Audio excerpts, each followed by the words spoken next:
최다 빈출 30 수업을 시작하겠습니다, 여러분. 자, 우선 이 수업은요, 교재가 요거예요, 요거 교재. 그래서 제가 여태까지 출판 교재가 한 10몇 권 되는데, 그 교재 중에 압도적으로 제일 싼 교재예요, 이게.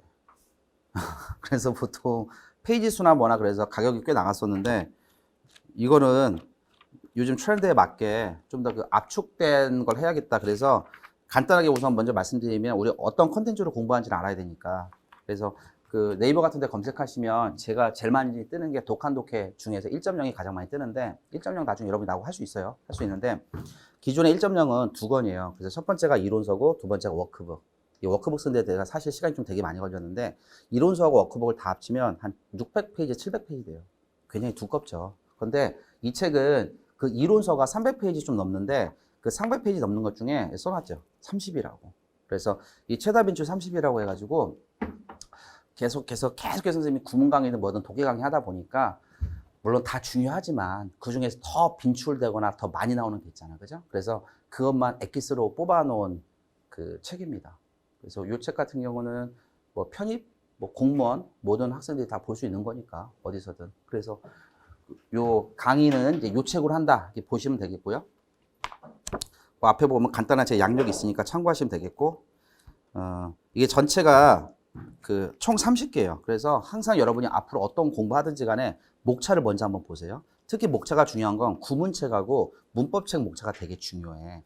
왜냐하면 수험생들은 그냥 볼 때 목차 거의 안 보거든. 근데 사실은 글을 쓰거나 책을 쓰는 사람 입장에서는 가장 많이 시간이 걸리는 게 목차, 이 프레임을 짜는 거거든. 왜냐면 내가 어떤 순서로 책을 써야겠다 그런 게 있으니까. 그래서 목차라는 게 그 책의 모든 핵심이 들어가 있는 거고, 목차 한번 간단하게 한번 살펴보시면 챕터 1이 문장 핵심 골격, 2번이 이제 후치 수식, 3번이 부사, 그다음에 4번이 공통 비교, 도치 강조 이렇게 정리가 돼 있어요. 그래서 정말로 있잖아. 그 니네가 문법 따지면 주어 동사가 가장 핵심인 것처럼 이게 구문에서 정말 잘 나오는 빈출만 뽑아놓은 겁니다. 그래서 우리가 이 수업의 목표는 이 교재를 갖다가 정말 충실하게 소화하는 거야. 그래서 어느 정도까지 돼야 되냐면 약간 과장해서 얘기하면 요 독해 지문에 나오는 것 갖다가 너네가 다 암기할 수 있을 만큼 상반기에. 그럼 정말 됩니다. 이게 진짜로. 그래서 나중에 선생님이 중간중간에 이 문장 정도는 암기했으면 좋겠다라고 내가 그냥 지나가는 식으로 얘기한 다음에 그 다음 와서 암기했는지 안 했는지 물어보고 못 외우면 욕할 거야. 그러니까 치사하지. 외우라고 강의도 안 해놓고 갑자기 물어보고, 그죠? 그만큼 이게 중요한 내용입니다. 자, 그걸 갖다 공부하는 거고요. 그러면 이 책이라든지 이 컨텐츠를 갖다가 여러분이 원활하게 소화하면 어떤 일이 벌어지느냐? 어떤 일이 벌어질까요? 가장 큰 학습 효과는 뭘까? 어떤 문장을 보든지 간에 내가 단어만 안다면 또는 약간은 좀 더 확대해서 얘기하면 설령 단어를 모른다 하더라도 대략적으로 어떤 의미인지는 알겠다라는 게 파악이 되는 거야. 그럼 영어 문장 자체에 대한 거부감을 확 주는 거야. 그래서 이 학습 목표는 가장 큰 게 어떤 문장이든 내가 쉽게 소화한다. 근데 사실은 그보다 더 큰 학습 목표는 뭐냐면 영어 문장, 특히나 장문에 대한 긴 문장에 대한 거부감을 주는 게 가장 큰 거야. 예를 들어서 어떤 사람이 물을 너무 무서워해. 그럼 물을 너무 무서워하는 사람한테 데리고 가서 야, 자유형은 이렇게 하는 거야? 뭐 저병은 이렇게 하는 거야? 평형은 이렇게 하는 거야? 이거 백날 얘기해봐야 물 자체를 못 들어가는데 무슨 의미가 있어? 물 자체가 무서운데. 그러니까 물 자체에 대한 거부감이라든지 공포감을 먼저 줄이는 게 선행 작업이 돼야 되잖아. 그래서 요 과정에서 내가 가장 크게 목표로 하는 건 안 그런 친구도 있겠지만 나 영어 문장이 좀만 길어지면 되게 읽기가 두렵다. 그러니까 아까 오리엔테이션에 얘기했던 것처럼 그 문제가 길어지면 읽기 싫잖아. 그러니까 which is true로 나오면 당연히 그거부터 먼저 읽고 싶잖아. 왜? 짧으니까. 무조건 쉬우니까. 근데 사실은 이제 그렇지 않다는 거지. 분석해보면. 그래서 그 부분을 갖다가 의도로 쓴 책이고요. 자, 들어가기 전에 이제 간단하게 먼저 얘기해 봅시다. 오늘 수업은 우선 이겁니다. 첫 번째가 이제 예습 방법. 그러니까 예습 복습 방법 설명해 드릴 거고요. 두 번째가 이제 구문 노트 작성법. 그다음에 이제 요거 이제 본 수업 들어가서 도대체 구문이라는 게 뭐냐? 구문. 뭐 구문을 갖다 풀어 설명하면 이제 문장의 구조라는 건데 문장의 구조라는 것도 되게 추상적이잖아. 그 표현 자체가. 그래서 문장의 구조가 무엇이고 도대체 이거 배우면 나한테 뭐가 좋냐? 그다음에 이제 오늘 가장 핵심적인 내용. 그래서 끝나고 요 두 가지 개념을 여러분 머릿속에 이제 들어가야 돼요. 이게 끝나고 다음 시간에 우리가 주어든 뭐든 다른 것 좀 더 하겠습니다. 요거 포인트. 오케이? 자, 첫 번째 예습 복습 방법 합시다. 예습 방법, 복습 방법. 매우 심플합니다. 자, 첫 번째 예습 방법. 지문과 문제를 정독하자.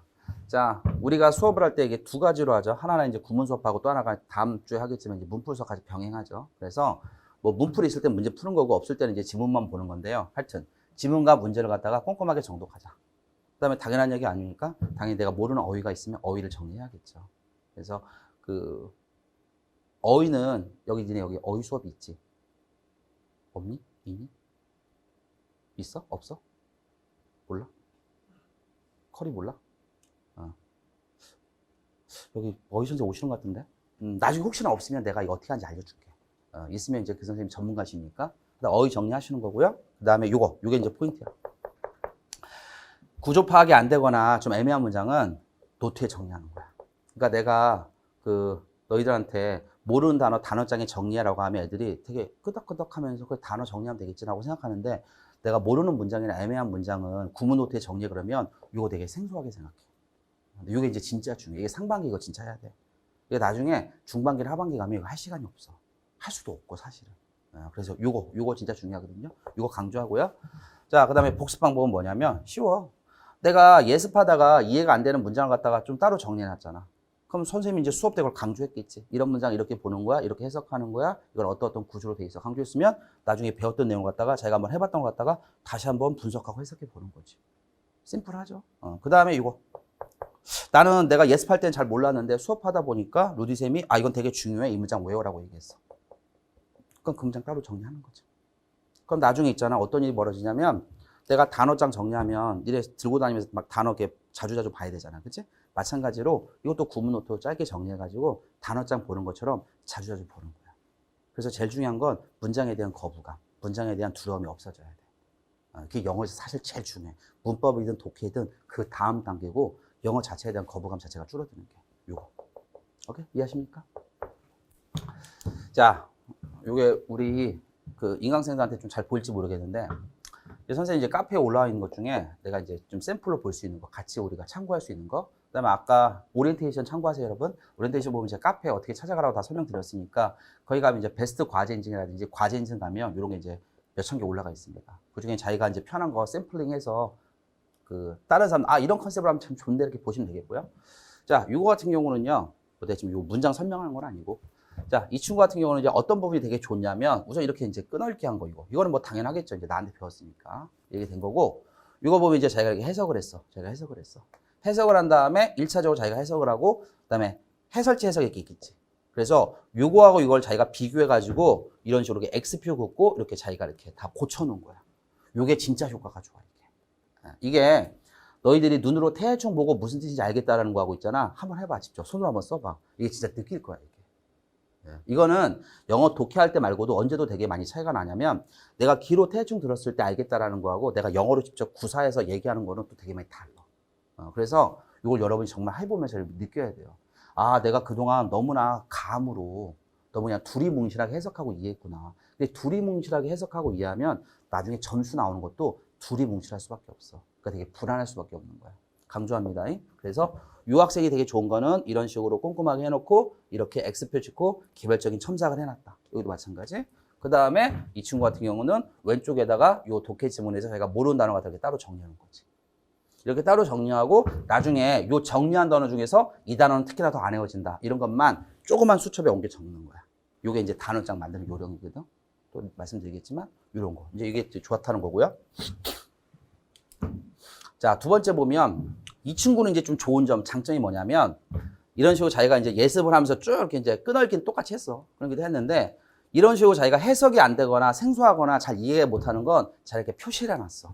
그리고 이렇게 해석을 하는데 단어를 모르는 거나 의미가 애매하니까 해석이 안 되잖아. 자기가 이런 식으로 빈칸을 만들어 놨어. 빈칸을 갖다가. 그래서 내가 이게 지금 공간이 한정돼서 하나만 가져온 건데 이게 사실 잘 보일지 모르겠는데 여기 같은 경우는 이제 빈칸을 만들어 놨다가 이 친구가 이제 해석을 갖다 참고해서 이 빈칸을 갖다가 여기 빨간색으로 이렇게 적어 놨어. 자기가 몰랐던 뜻이나 단어가 어떤 거다.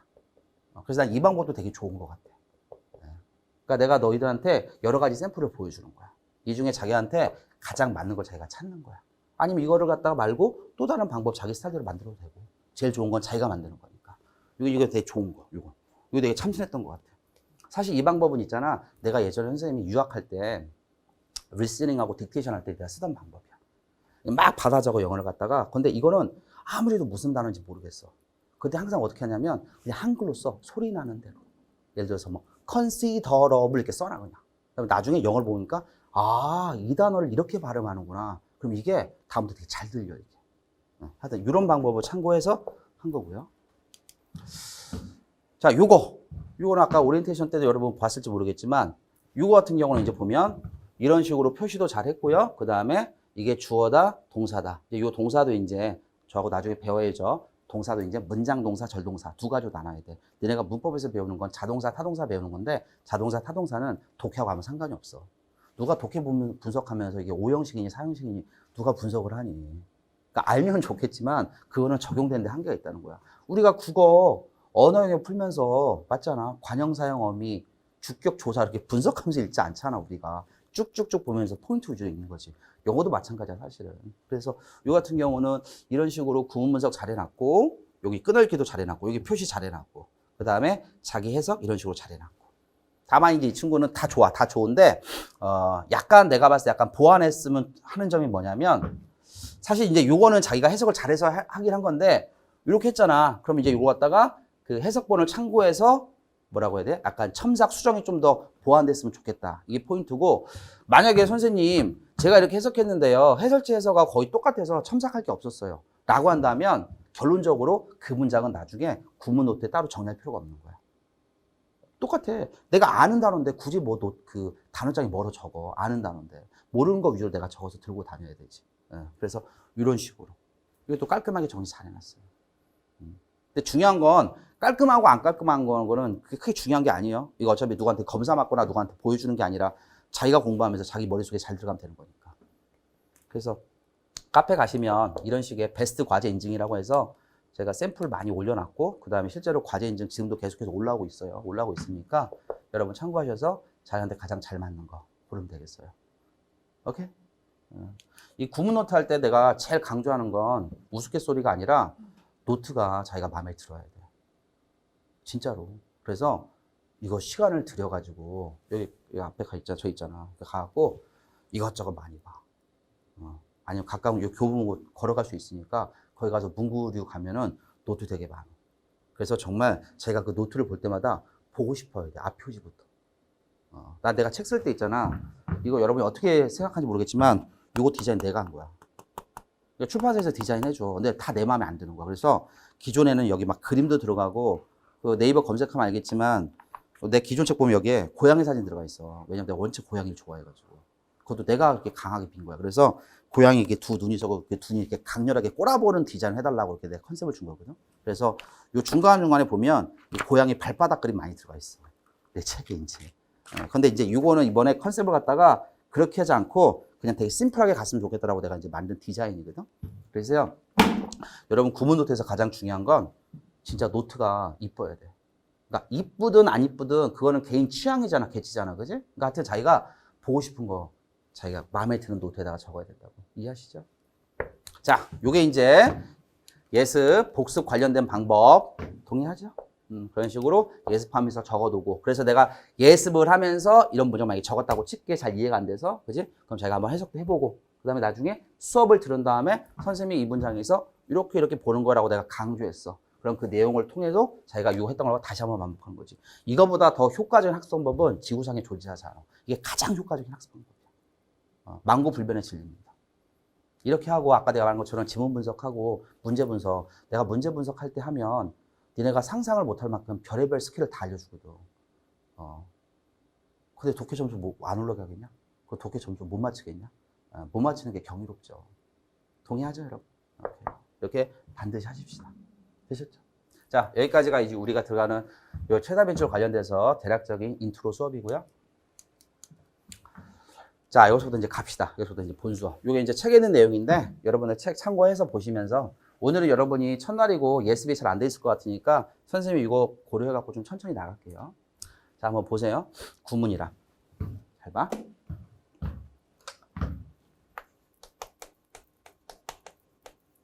자, 구문을 갖다가 있잖아. 스트럭처라고 하거든, 스트럭처. 근데 엄밀하게 말하면 이렇게 불러야 돼. 센턴스 스트럭처. 그럼 이걸 다 해석해봐. 문장의 구조라는 거잖아. 근데 문장의 구조라는 말이 이게 되게 추상적이야, 이 구조라는 게. 예를 들어서 어떤 집이라고 따질게. 아, 저 집에 들어가면 안방이 여기 있고 화장실이 저기 있고 거실이 여기 있어. 또 들어가면은 뭐 소파가 저기에 놓여 있어. 이렇게 우리 눈에 보이지, 구조라는 게. 근데 문장의 구조라는 건 무슨 집도 아니고 뭐를 문장의 구조라고 하느냐? 자, 이거야. 문장의 구조라는 건 덩어리. 이 덩어리라는 건 내가 번역한 단어야. 이 청킹이라고 합니다. 그래서 우리가 항상 어떤 문장을 보려면 덩어리가 있어. 덩어리가 뭔지 설명해 줄게. 그럼 덩어리를 찾고 뭐 해야 되냐? 덩어리에 이게 되게 중요해. 자리. 이 덩어리가 동사 앞에 나왔냐? 동사 뒤에 나왔냐? 또는 이 덩어리가 명사 앞에 나왔냐? 명사 뒤에 나왔냐? 그러니까 니네가 문법에서 배웠던 품사는 기본적으로 중요합니다. 그래서 덩어리를 찾고 덩어리의 자리. 그럼 뭐 하는 거야? 해석이 되는 거야. 그래서 나하고 이제 구문 수업 배운다는 건 심플해. 덩어리, 자리, 해석. 이해했죠? 그럼 선생님 덩어리가 뭐예요? 이제 설명하고 배울 거야. 그럼 덩어리는 어디 자리가요? 이것 때문에 우리가 이제 공부하는 거야. 그럼 어느 자리에 가면 어떻게 해석해요? 이제 공부하는 거죠. 이제. 이해요? 그러니까 여러분이 해석할 때 있잖아.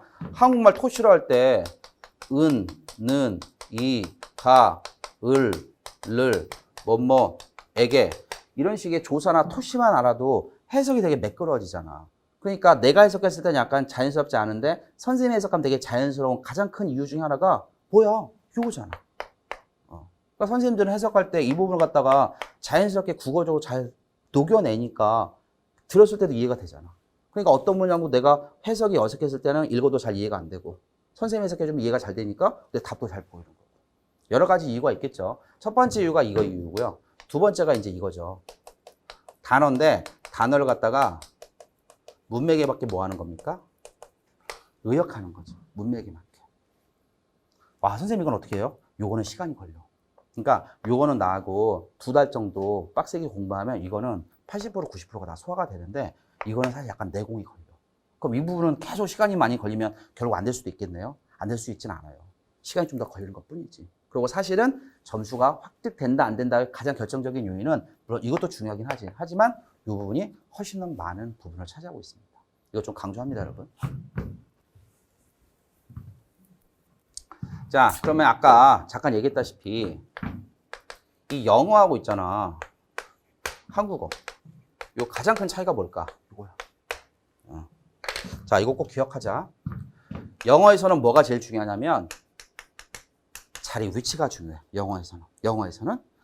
국어에서는 뭐가 중요하느냐? 한국어에서는 조사가 중요해. 자, 뭐 국어 시간은 아니지만 자, 조사라는 게 뭐냐? 우리가 명사라는 걸 있잖아. 그치? 명사 뒤에 이거 토시 붙는 거 이게 조사야. 나, 는 이런 거. 너를 뭐 이런 식으로. 이런 단어 갖다가 국어에서 다 조사라 그래. 그럼 국어에서는 왜 조사가 중요하느냐? 국어에서는 이 조사가 그 단어가 문장에서 어떤 역할을 하는지를 다 결정해줘. 그럼 달리 말하면 있잖아. 국어에서는 조사만 따지면 돼. 그러니까 니네가 만약에 외국이냐, 그래서 한국어 어학당 갔어. 그럼 한국어 선생님이 한국말 어순 별로 안 강조해. 그럼 뭘 강조하느냐? 요 조사를 강조해. 조사를 갖다가. 오케이? 근데 영어는 뭐냐? 조사가 없어. 무슨 말이냐면 바로 선생님이 설명하겠지만 내가 루디라고 쓸게. 영어 이름이야, 그지? 루디야. 그러면 이걸 한국말로 해석하잖아? 루디는, 루디가, 루디를 다 된다? 그러니까 영어도 있잖아. 루디라고 쓰고 뒷부분에 루디를 뭐 는 이렇게 써주고 루디가 써주면 이게 쉬워 우리한테. 근데 영어는 이 조사라는 개념이 없어. 영어는 그냥 이 단어를 가지고 우리가 한국말로 이해하는 과정에서 어쩔 때는 이렇게 하고 어쩔 때는 이렇게 하고 어쩔 때는 이렇게 하는 거야. 이해한다, 그지? 그러면 어쩔 때 이렇게 하고 어쩔 때 이렇게 하고 어쩔 때 이렇게 하느냐, 이걸 결정하는 게 뭐냐? 이게 영어의 자리야. 그래서 첫 시간에 선생님이 제일 강조하는 건 뭐냐? 영어에서는 뭐가 제일 중요하다? 자리가 중요하다. 이거 까먹으면 안 돼. 자, 일로 와봐. 자, 루디는 많이 먹지만 애교가 많은 벤을 사랑한다. 오케이? 자, 이런 문장이 있어요. 자, 봐봐. 이거 국어야, 그지? 근데 봐봐. 이걸 내가 선생님 바꿀게. 벤을 사랑한다. 루디는 많이 먹지만 애교가 많아.